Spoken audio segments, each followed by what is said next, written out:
I stopped cold as it came into view.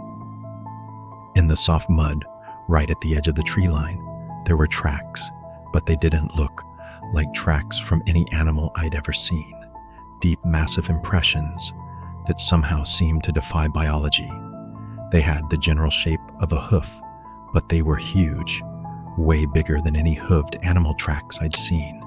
Weirder still, they also had sharp points on the edges that looked like it could maybe be the imprint of claws, like you'd see in a bear or big cat's footprint. But the most baffling part was the stride length.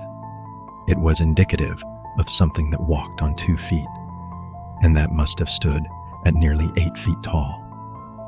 I was obviously quite taken aback by the sight of this, but I figured there was probably a rational explanation behind it that I just wasn't aware of. After all, I was new to the wildlife here, and honestly, I wasn't much of an expert to begin with.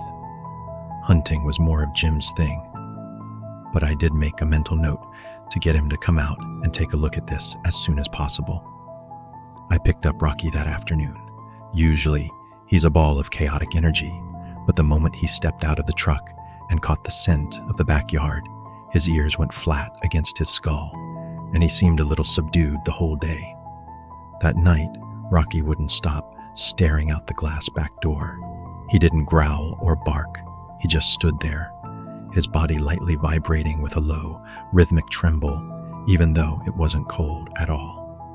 Around midnight, the sounds started. It wasn't the snapping of dry sticks, but a heavy thump drag, thump drag.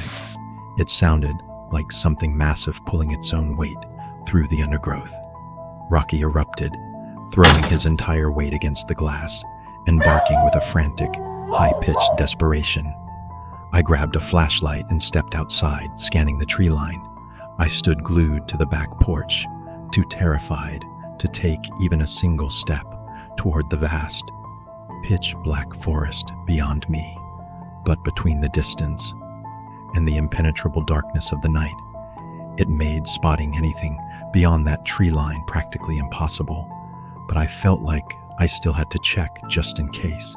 And just when I was about to give up and go back inside, I caught a glimpse of something reflected in the beam shining from the flashlight, clutched firmly in my grip.